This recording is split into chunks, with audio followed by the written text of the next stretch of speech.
Halo guys, welcome back to Korea Neomit bersama orang Korea yang medok.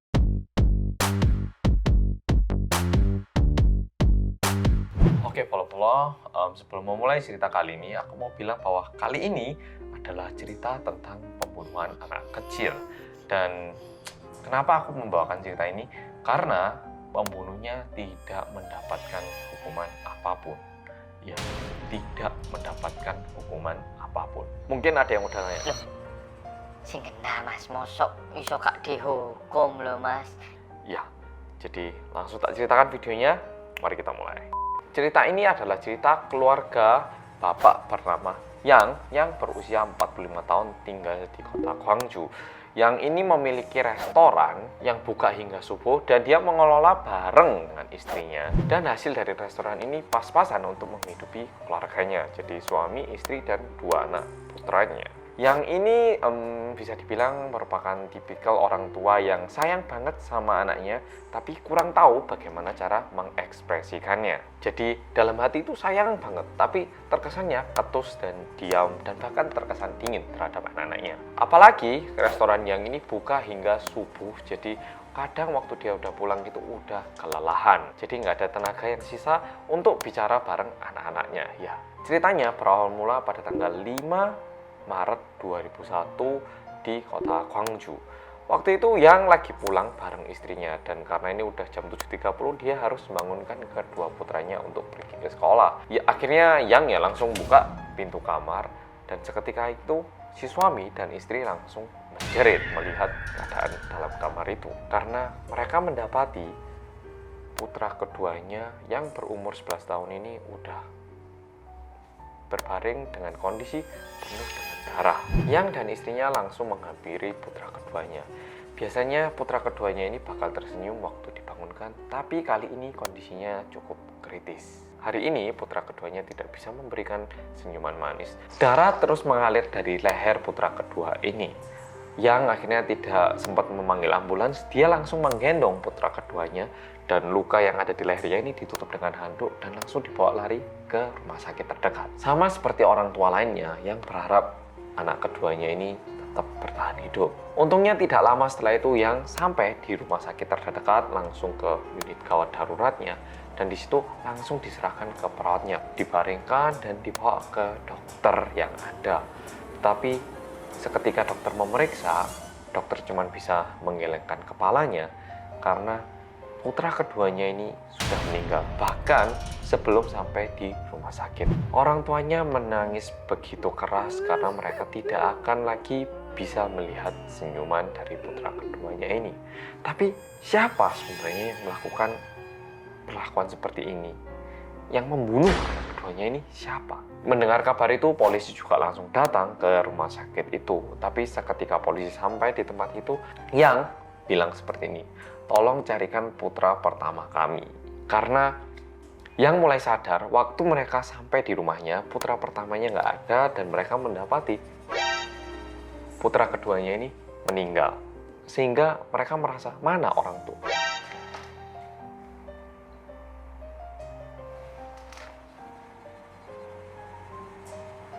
Kok ada suara? Jadi seketika Yang nyampe rumah itu, dia itu nggak melihat putra pertamanya, dia langsung menemukan putra keduanya, tapi putra keduanya pun udah kondisi kayak gitu. Jadi Yang ini udah nggak bisa lagi kehilangan putra satunya lagi. Polisi yang mendengar situasi itu langsung, oh siap, kami langsung melakukan investigasi untuk mencari putra pertama bapak. Habis gitu waktu berjalan, dan Yang sama istrinya masih bersedih di rumah sakit itu, tiba-tiba ada telepon masuk dari polisi untuk menjelaskan proses investigasi yang sudah berlangsung. Dan seketika Yang tanya, gimana putra anak saya? Jawaban yang diberikan oleh polisi sedikit aneh, karena polisi bilang kayak gini, kami masih belum tahu di mana posisi anak pertama bapak, tapi kami rasa dia tidak diculik ataupun dibunuh.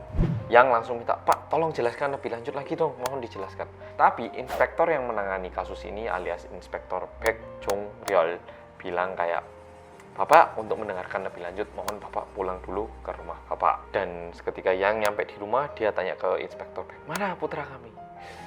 Inspektor ini bilang gini, Bapak mohon maaf ini kami sedikit berhati-hati, tapi sepertinya yang membunuh putra bungsu Bapak adalah putra sulung Bapak sendiri. Kemudian tim forensik menunjukkan komputer yang digunakan putra sulungnya, dan di situ yang mulai melihat sisi putra sulungnya yang tidak pernah mereka lihat. Pertama, homepage dari putra sulungnya ini bernama Zombie. Masih oke sampai situ. Pada bagian profilnya, dia menuliskan seperti ini. Melakukan pembunuhan sepuasnya setelah menyelesaikan wajib militer. 3 hal yang dia suka, reptil, pembunuhan, hedonisme, dan 3 hal yang dia benci adalah keadilan, hukum, dan manusia. Dan di note ya, kayak catatan tambahan tertulis, aku tidak boleh terlalu dekat sama keluargaku. Aku bener-bener pengen menjadi seorang pembunuh. Aku udah beli kapak, kapaknya udah aku tajamkan, dan kapak ini udah aku siapkan di bawah tempat tidurku. Yang dan istrinya nggak percaya apa yang mereka baca di komputer putra sulungnya ini. Dan Inspektur Beck mulai menanyakan, apa bapak sama ibu nggak pernah merasakan ada yang aneh sama putra bapak? Mungkin ada yang mencurigakan gitu. Dia agak sensitif pak, tapi kan dia ini lagi masa puber, jadi kami kira ya masa puber pak, dan kami nggak ngira pak, nggak pernah kepikiran kalau dia itu bakal kayak gini pak, kata yang langsung pucat. Suami istri dua-duanya udah nggak bisa ngomong, dan mereka bilang satu hal yang lebih mengejutkan lagi. Dia bilang kayak gini, sebenarnya sempat ada telepon masuk pak dari wali kelasnya putra kami yang pertama. Katanya gurunya menyarankan untuk membawa anak kami untuk cek psikolog pak, dan kalau bisa mendapatkan perawatannya juga katanya. Dan waktu saya tanya kenapa bu, karena anak ibu menuliskan di kolom cita-cita untuk menjadi seorang heran bu. Ya itu dituliskan sebagai cita-cita, jadi sedikit bahaya ini bu kayaknya. Kami mengira itu hanya sebatas guyonan pak, candaan. Nah itu yang disampaikan oleh Yang dan istrinya kepada Inspektur Beck. Seketika itu Inspektur Beck langsung mengkoordinasikan timnya untuk bergerak ke sekolah anak pertamanya dan untuk mengecek gitu loh, apa sih kata guru dan teman-teman putra pertamanya ini.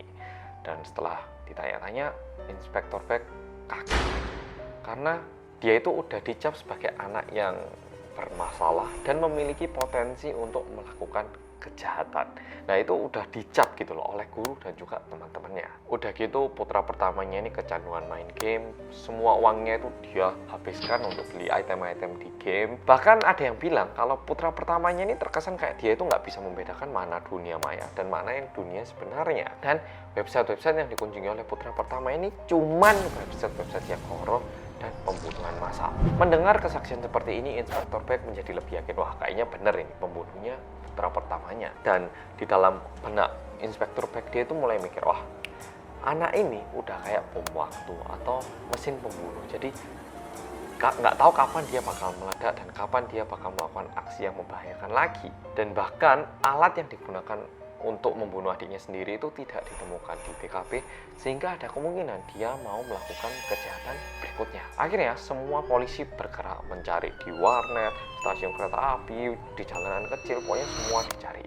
Udah gitu polisi di kota Gwangju juga menelepon polisi yang ada di kota sekitar Gwangju untuk melakukan pencaharian. Udah gitu untungnya mereka juga membagikan foto dari anak pertamanya. Jam 9 malam pada hari itu juga polisi berhasil menemukan ataupun menangkap putra pertama Yang. Seketika itu Inspektur Beck langsung merasa lega dan bersyukur tidak ada korban berikutnya. Dan waktu ditangkap putranya ini ya nggak ketakutan, dia tenang banget. Diinvestigasi juga ditanya ya dijawab semua, oh gini, tidak ada rasa bersalah ataupun rasa takut ataupun emosi-emosi yang biasanya ditemukan pada orang normal. Jadi sebenarnya yang terjadi adalah pada hari H, putra sulungnya ini ngambil kapaknya yang udah disiapkan, lalu pergi ke kamar orang tuanya karena adiknya itu suka tidur di kamar orang tuanya.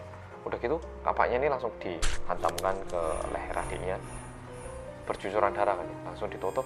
Selamat tidur ya adik. Habis gitu dia ganti baju karena baju yang dia gunakan waktu membunuh adiknya itu ada darahnya. Kapaknya dia masukkan tas dan pergi ke terminal bis Gwangju. Dia itu pergi ke suatu kota yang tidak dia kenal biar dia itu tidak merasa terhalang gitu. Sesampainya di kota Kojang sebenarnya dia itu udah nyoba untuk melakukan aksinya beberapa kali. Mau bunuh yang ini ternyata di situ ada orang, mau bunuh yang ini ternyata juga ada orang. Jadi gagal terus. Dan setelah dia berkali-kali mencoba gagal di kota Kojang, dia itu kembali lagi ke kota Gwangju yang lebih dia kenal lah medannya ini. Lalu dia berkeliuran ke jalan-jalan kecil untuk mencari target berikutnya. Sampai dia menemukan seorang laki-laki yang lagi membelakangi dia. Waktu dia dekati pelan-pelan, tiba-tiba ada laki-laki lain yang muncul di depan dia, yaitu Inspektur Baek. Ya, jadi itu yang terjadi. Semakin dalam investigasinya, Inspektur Baek itu menjadi semakin marah karena anak berusia 14 ini udah kayak aneh banget. Dia itu bilang, saya itu udah merencanakan untuk membunuh 40-50 orang, Pak. Aduh, sayang banget nggak berhasil kayaknya rencana saya. Inspektur Baek tanya, kamu ini nggak menyesal tak membunuh adik kamu sendiri itu nggak nyesel? Dia jawab, menyesal? Enggak, Pak. Ya kalau mau nyesal ya saya nggak bakal nyoba ginian, Pak. Mulai aja nggak seharusnya kalau saya udah bakal nyesel. Ya, saya tuh suka banget, Pak, sama yang namanya pembunuhan. Yang itu suka banget.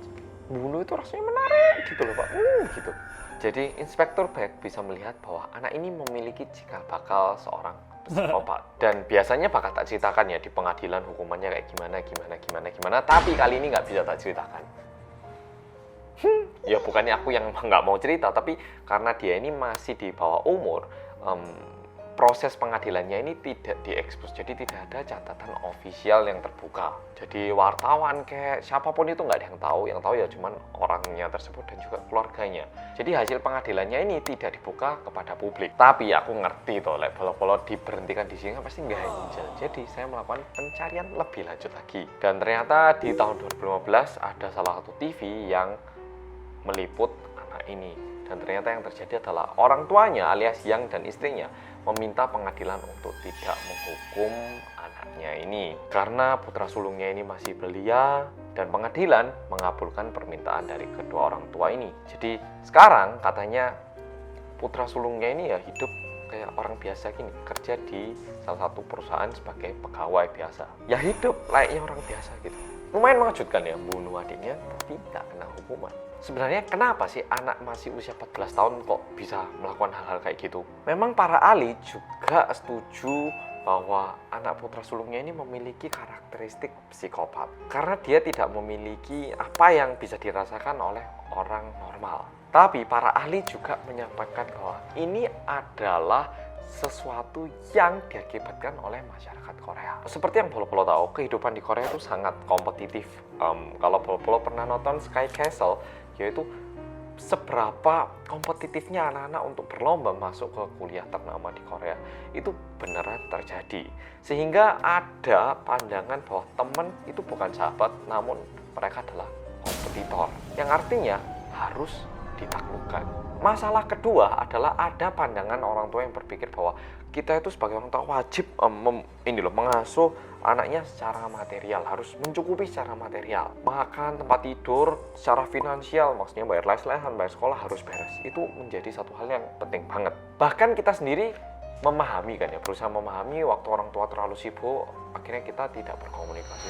Papa sama mama ini banting tulang buat biaya sekolah kamu, akhirnya ya sih, ada juga kan ya kan. Anak-anaknya pasti memahami kayak iya sih buat memenuhi kebutuhan, ya jadi nggak bisa ngomong apa-apa. Ya bukan berarti orang tua kerja salah ya, orang tua nggak boleh kerja harus setiap hari main sama anaknya, belajar sama anaknya. Ya enggak, ya ada batasannya. Mencari nafkah juga penting. Ya memang penting, mencari uang itu penting, tapi ada yang nggak kalah penting, yaitu membangun hubungan psikologis antara orang tua dan anak. Jadi kondisinya anak-anak itu udah terbebani dengan sistem edukasi yang terlalu ketat, tapi perhatian dari orang tua kurang. Akhirnya stresnya ini meludak ke arah yang kurang benar. Game, minuman keras, ataupun obat-obat terlarang, 3 hal itu adalah satu-satunya tempat peristirahatan buat mereka. Akhirnya anak-anak ini tidak bisa beradaptasi dengan baik di dunia nyata. Tapi bukan berarti anak putranya ini bisa dipahami loh ya. Dia tetap salah, dia tetap tidak boleh melakukan pembunuhan. Tapi dengan kasus ini menyadarkan kita betapa pentingnya seorang orang tua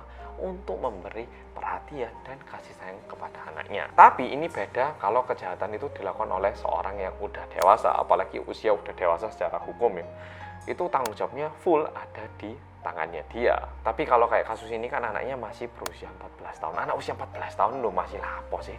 Aku mbien 14 ya, usia 14 ya bakalan basketan ngono tok. Dan saking stresnya dia itu sampai jadi gitu. Ya toh. Jadi apa bisa kita tuntut kesalahannya ini sepenuhnya pada anak itu?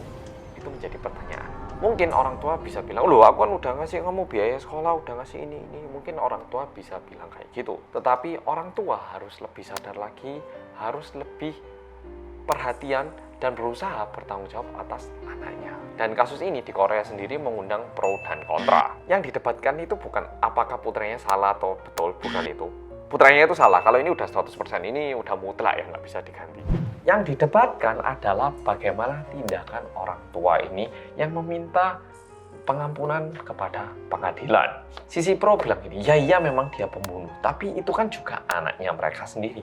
Udah kehilangan putra kedua, masa mereka harus kehilangan putra pertamanya juga? Iya, dan memang benar putra pertamanya ini anak nggak baik melakukan pembunuhan kepada adiknya sendiri. Tapi kan namanya orang tua tetap ingin melindungi, ya apa salahnya? Itu kata sisi pro. Nah, bagaimana untuk yang kontradiksinya? Lah, bagaimana dengan anak yang berusia 11 tahun itu? Itu emang bukan anaknya mereka sendiri apa? Dan setiap kali dia lihat putra sulungnya, apakah dia nggak bakal kebayang-bayang sama muka putra keduanya? Dia kan nggak dihukum. Sekarang itu kan berkeliaran bebas toh. Apa nggak bahaya itu nanti kalau ada korban berikutnya? Ya kan, dia itu hidup layaknya pemuda biasa. Medeni loh. Ya serem loh. Nah, gimana kalau menurut Polo di sisi yang mana? Tuliskan di komen. Sebelum aku akhiri video ini, aku pengen bilang satu hal. Mungkin Polo sekarang bisa komplain, nih orang tuaku kayaknya kurang memenuhi keinginanku, gini gitu. Di dunia ini nggak ada orang tua yang sempurna, Red. Tapi kalau menurutku sendiri ya, memang orang tuaku pun pas aku kecil itu kayaknya jengkelkan. Tapi kalau tak pikir-pikir sekarang, nggak ada lagi orang tua yang lebih baik buat aku kecuali orang tuaku yang sekarang ini. Mereka sendiri pertama kali menjadi orang tuaku. Aku sendiri pertama kali jadi anaknya mereka. Sama-sama masih belum fasih akan perannya. Ya toh, itu pendapatku pribadi, tapi tetap pembunuhan itu salah. Oke, Rek, makasih udah nonton video kali ini dan sampai jumpa di video berikutnya. Bye-bye!